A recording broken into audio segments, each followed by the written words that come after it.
Oke, halo teman-teman, kembali lagi bersama saya Rian Kurniawan, mahasiswa Universitas Diponegoro, Prodi Teknologi Rekayasa Otomasi dari Sekolah Vokasi dengan NIM terakhir 045. Oke, pada video sebelumnya kita sudah membahas mengenai bahasa pemrograman Python, dimulai dari awal pengenalan hingga terakhir kita setelah membuat sebuah proyek translator menggunakan library Google Trans, yaitu untuk proyek belajar bahasa ya, translator bahasa. Oke, pada video kali ini kita akan belajar bersama-sama bahasa pemrograman yang baru, yaitu adalah pemrograman C++. Mungkin pada video kali ini mungkin hanya akan pengantar terlebih dahulu. Oke, jadi pemrograman C++ merupakan anggota dari keluarga bahasa C yang terdiri dari bahasa C++ dan banyak lainnya.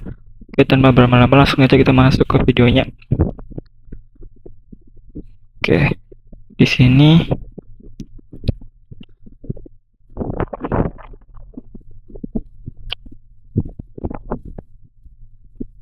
oke, di sini saya akan memberikan informasi bahwa mungkin teman-teman sudah tidak asing dengan namanya IoT ataupun microcontroller, baik itu Arduino Uno, ESP32, STM, dan juga yang lainnya. Nah, biasanya kita melakukan proses pemrograman atau pengkodean itu menggunakan software bernama Arduino IDE, yang dimana di dalamnya kita menggunakan sintaks yang mirip dengan bahasa C ataupun C++. Nah, sebelumnya kita masuk ke materi mengenai bahasa pemrograman C++. Di sini saya sudah men Oke, di sini saya sudah membuka web bernama Tinkercad. Jadi Tinkercad ini adalah platform berbasis web yang dibuat oleh uh, sama Autodesk, yang fungsinya itu atau dapat digunakan untuk membuat simulasi elektronika, yaitu untuk membuat desain sederhana dan juga yang lainnya banyak lagi ya. Oke, di sini kita bisa membuat rangkaian Arduino dengan lampu LED, resistor, sensor, dan juga yang lainnya masih banyak lagi. Oke, di sini saya sudah membuka Tinkercad-nya.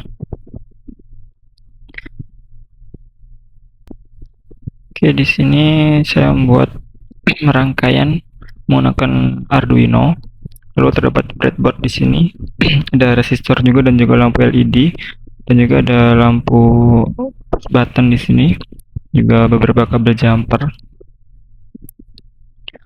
Nah, di sini mungkin saya tidak akan menjelaskan cara merangkai rangkaian ini, cuman saya hanya menunjukkan saja bahwa uh, tujuan kita belajar bahasa C++ ini itu untuk menggunakannya di sistem IoT atau microcontroller yang menggunakan bahasanya C++. Ini ada contoh pengkodeannya untuk bahasanya, yaitu untuk Arduino. Mungkin teman-teman bisa belajar sendiri mengenai rangkaian IoT dan microcontroller. Teman bisa belajar dari banyak sumber. Di sini saya hanya akan menunjukkan saja. Oke, mungkin saya hanya akan menjelaskan kodenya di sini, kodenya. Jadi untuk pin 4 ini dia adalah sebagai output ya dari rangkaiannya, dan juga pin 6 sebagai inputnya. Lalu ada loop di sini dan pengkondisian. Jika digital read-nya 6 ini inputnya sama dengan 1 atau tombolnya ditekan, maka digital rate-nya yang outputnya akan high, dan untuk else-nya digital rate-nya untuk pin 4-nya akan low, seperti itu ya teman-teman. Oke, mungkin itu untuk Tinkercad-nya. Saya akan masuk ke contoh selanjutnya.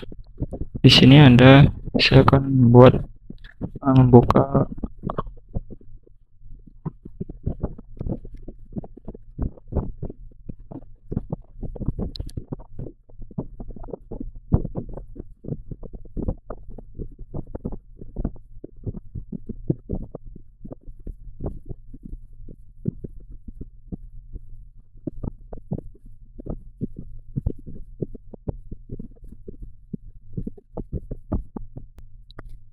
Oke, di sini adalah ada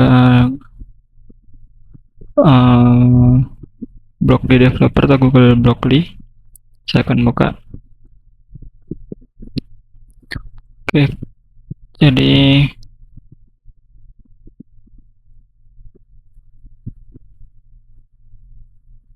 untuk Google Blockly ini, Google Blockly ini adalah library yang bersifat open source dari Google itu sendiri, yaitu untuk membuat visual programming berbasis track dan rocks, yang dimana mungkin beberapa teman-teman sudah melihatnya ya dalam beberapa software maupun aplikasi seperti MathApp Inventor, Code.org, Scratch, Tinkercad yang juga tadi sudah kita buka. Oke, langsung aja di sini. Saya contohkan. Jadi di sini tuh kita bisa melakukan simulasi untuk coding. Di sini ada beberapa bahasa, ada JavaScript, Python, PHP, Lua dan Dart juga.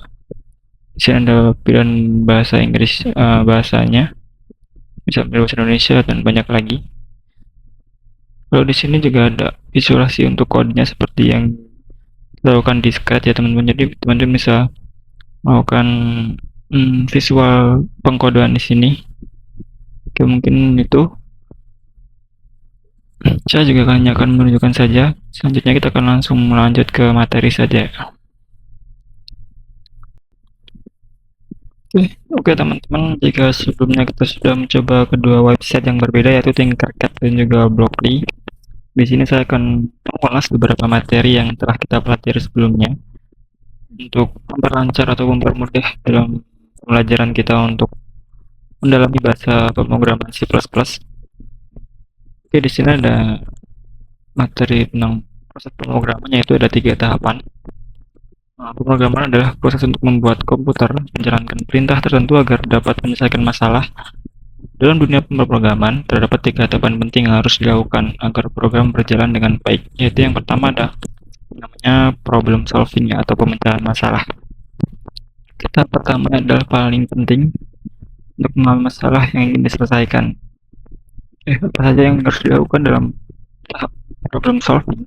Yang pertama mungkin ada menganalisis kebutuhan, apa tujuan program, siapa penggunanya, lalu apa inputnya dan juga outputnya.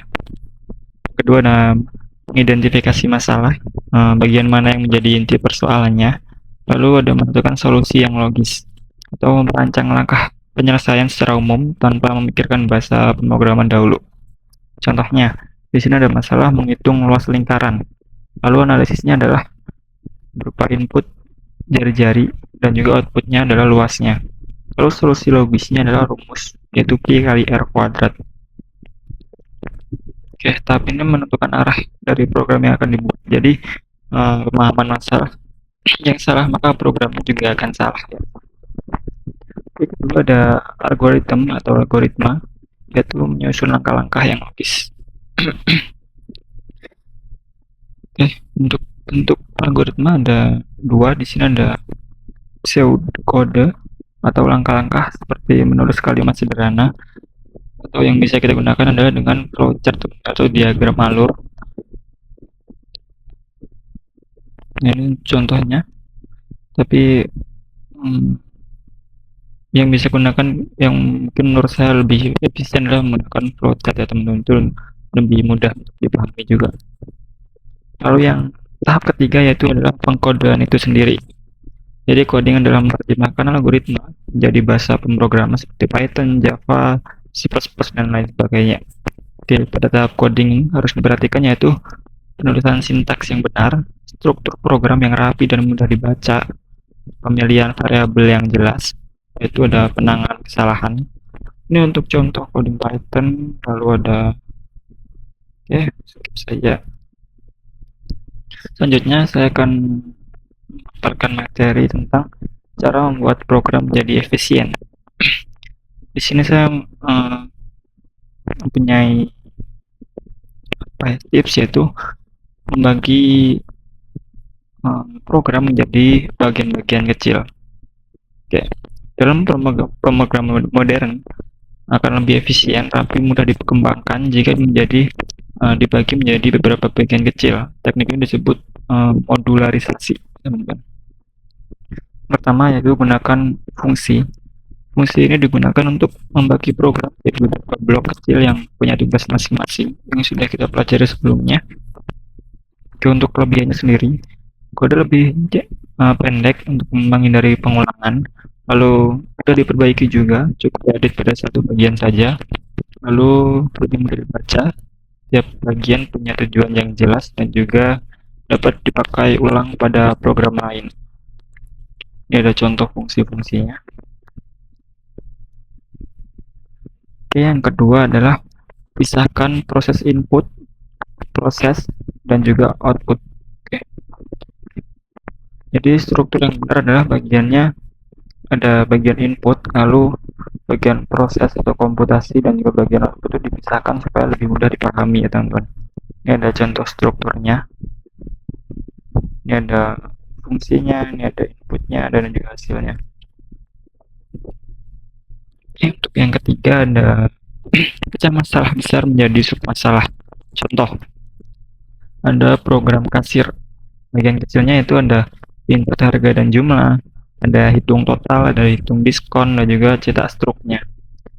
Dengan membagi masalah, debugging menjadi lebih mudah, perubahan tidak merusak semua bagian, dan program lebih cepat dipahami.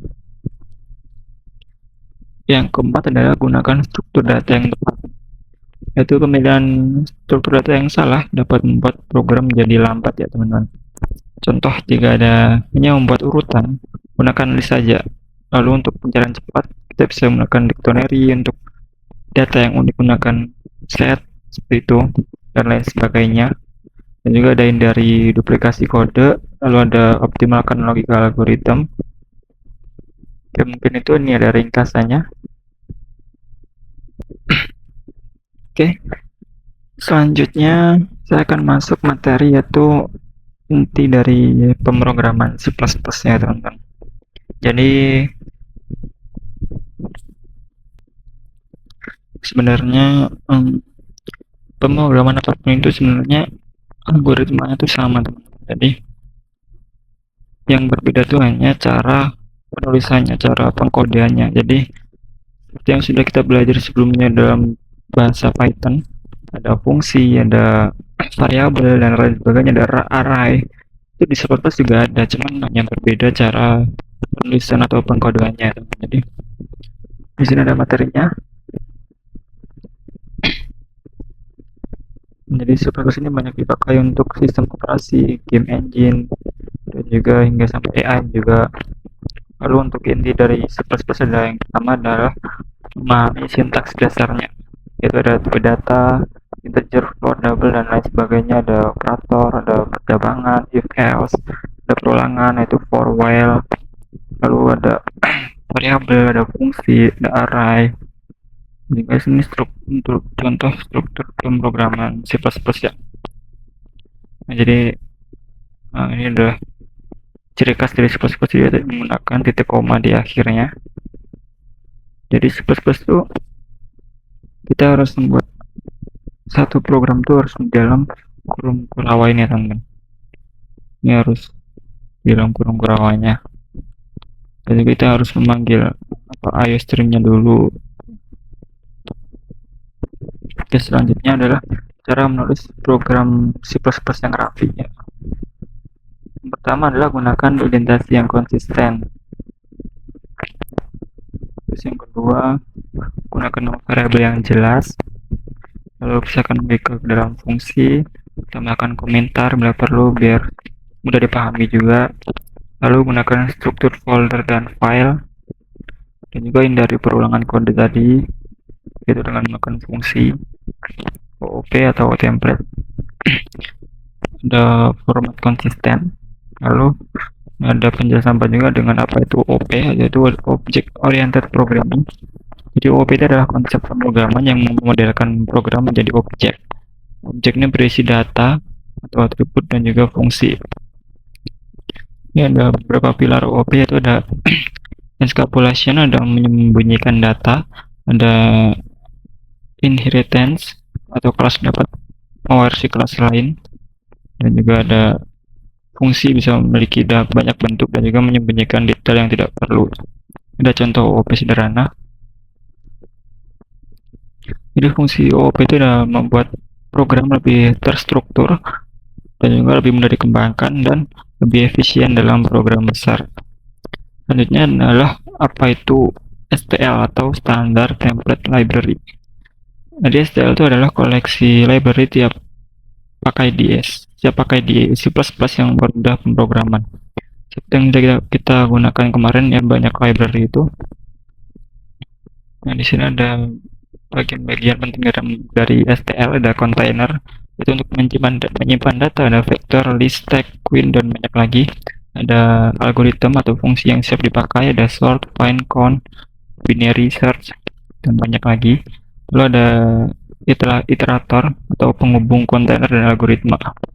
Ada contohnya, contoh STL. Lalu yang ketiga ada apa itu template di C++. Jadi template itu memungkinkan Anda membuat fungsi atau kelas yang dapat menerima tipe data apapun.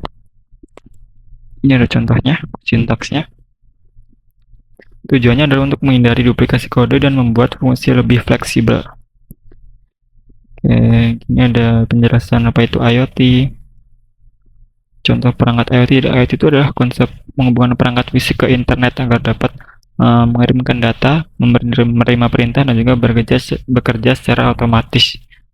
Sekaligus bisa dipantau juga.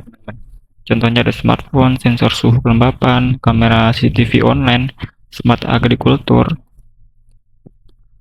Nah, ini ada hubungan C++ dengan IoT. Jadi banyak perangkat IoT itu memakai bahasa C++ atau varian C++ seperti Arduino, ada ESP32 atau ESP8266, ada STM32 juga menggunakan C++ atau C. Penggunaan C++ ini karena dia tuh ringan, cepat, dan langsung mengakses hardware-nya, teman-teman. Pada keterkaitan C++ dengan hardware, jadi C++ itu sering digunakan untuk sistem yang berhubungan langsung dengan perangkat keras seperti microcontroller, sistem robotik, mesin industri, sensor, dan aktuator, dan banyak lagi. Alasannya itu untuk C++ bisa mengakses memori rendah, performanya cepat, dan juga efisien untuk resource terbatas ya. Ada contoh pengodoan Arduino ESP32 menggunakan C++ ya. Ini seperti yang kita contohkan di Tinkercad tadi. Oke, untuk materinya cukup seperti itu. Mungkin kita akan langsung lanjut ke instalasi untuk C++ ya. Oke, selanjutnya kita akan melakukan instalasi untuk environment-nya untuk C++. Di sini saya akan menggunakan Visual Studio Code ya, teman-teman. Di sini sudah membuka langkah-langkahnya untuk install C++ for Visual Studio Code. Yang pertama, teman-teman kemarin kita sudah mendownload untuk VS Code-nya. Di sini kita diarahkan untuk download extension yaitu untuk C atau C++. Jadi kita akan langsung masuk ke Visual Studio Code-nya. Di sini kita sudah masuk. Kita akan masuk ke extension. Lalu kita cari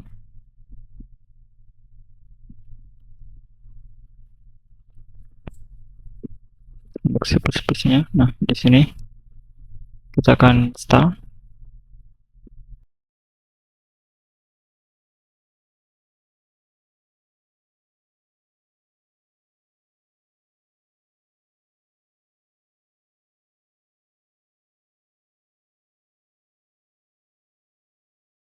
Oke, sudah selesai teman-teman untuk instalasi ekstensinya untuk C++. Kita akan balik lagi ke sini. Selanjutnya, di sini adalah untuk mengecek versi atau untuk mengecek apakah sudah ada compiler di laptop kita.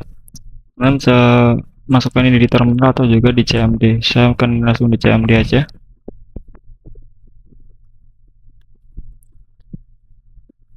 Bisa ketikkan g++ spasi strip version.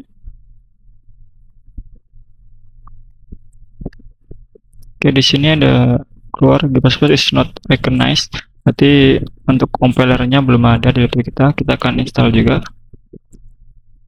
Oke, tiga. Nah, di sini ada juga install compiler juga belum ada. Ada MSFC ya juga MinGW. Di sini saya akan install untuk MinGW saja.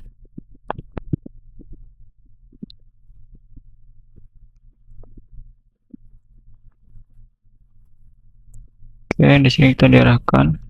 Ini ada linknya untuk install. Kita klik saja. Oke, kita tunggu.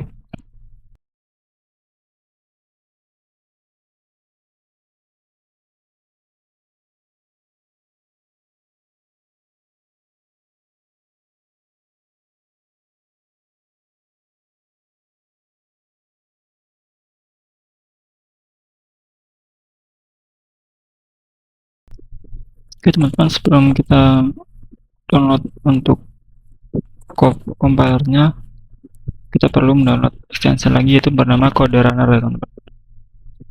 Search saja di extension Code Runner, kita install. Oke, kita tunggu dia menginstal dulu. Lalu sudah selesai, kita akan langsung ke sini. Sini kita akan copy dulu ini.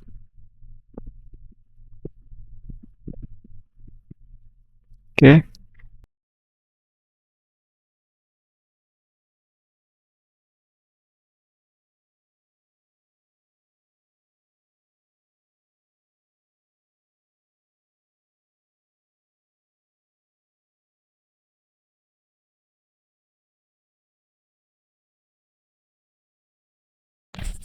Oke, sudah selesai, kita next lagi. Lalu finish. Nah, sebenarnya untuk tampilan compiler seperti terminal pada umumnya ya. Lalu kita paste aja kode yang tadi sudah kita salin. Kita copy lagi saja.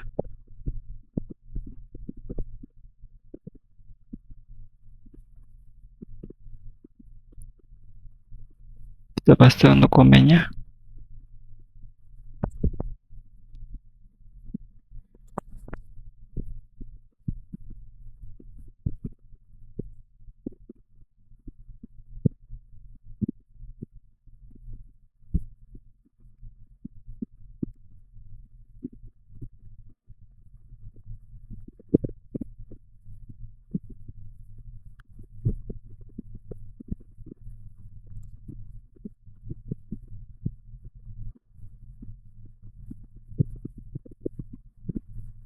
Oke, kita enter. Dia akan muncul seperti ini, kita enter lagi. Oke. Lalu di sini kita klik yes saja, enter lagi. Nah, kita tunggu untuk proses installnya ya teman-teman.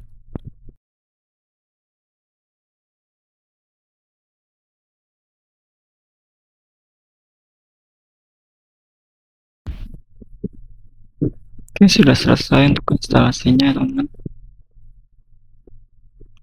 Selanjutnya kita akan coba buka ke settingnya.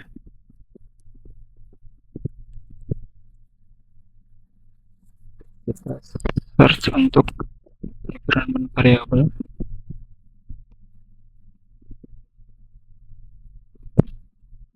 Oke, ini.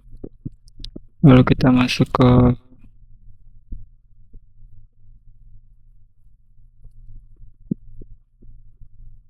patch-nya.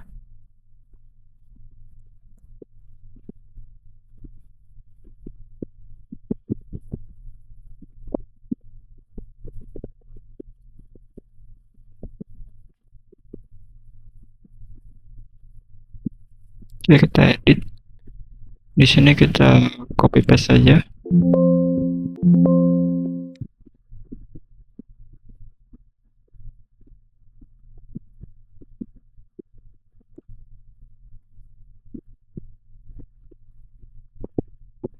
Sini kita copy.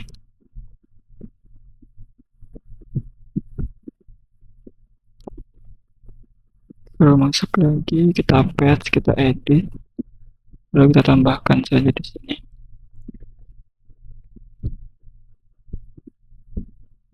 Oke, kita coba lihat lagi ya. Oke, di sini sudah ditambahkan ya.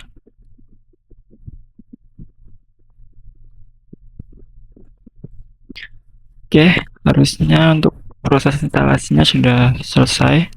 Selanjutnya yaitu untuk di sini ada untuk mengecek apakah sudah terinstall. Kita bisa melakukan komen ini di CMD. Kita buka CMD dulu.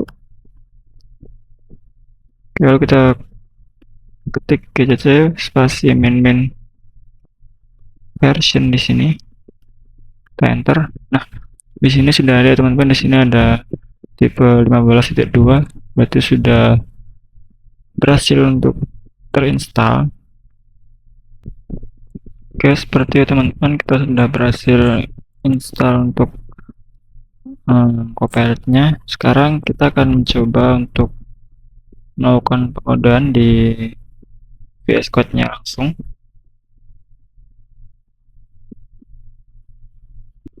Oke, di sini saya sudah membuat folder untuk bahasa C++. Kita akan buat new file di sini. Judulnya main. Nah, kalau kemarin untuk Python kan form apanya itu .py ya. Sedangkan untuk C++ kita menggunakan CPP. Oke. Di sini kita install saja C++ extension pack-nya.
Oke, jadi di sini kita menggunakan template-nya untuk C++. Jadi di C++ itu untuk mulai dan mengakhiri program kita menggunakan kurung kurang buka dan kurung kurang tutup di akhir program, teman-teman.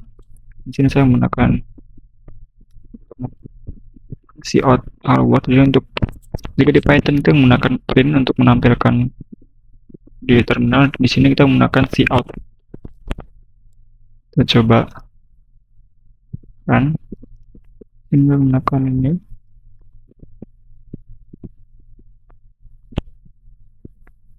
Oke, kita build dulu.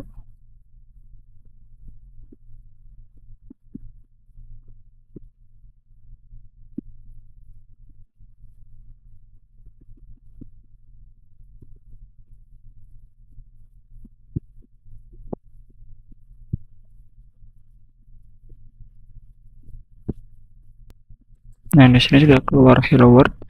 Jadi kita sudah berhasil untuk mencoba pengodaan di C++ sudah berjalan, sudah bisa digunakan ya teman-teman untuk C++-nya.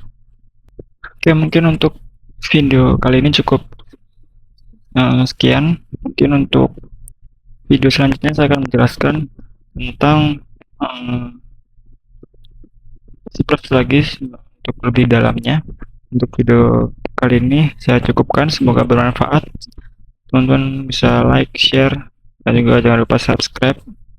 Oke, jangan lupa untuk selalu belajar. Sampai jumpa di video selanjutnya.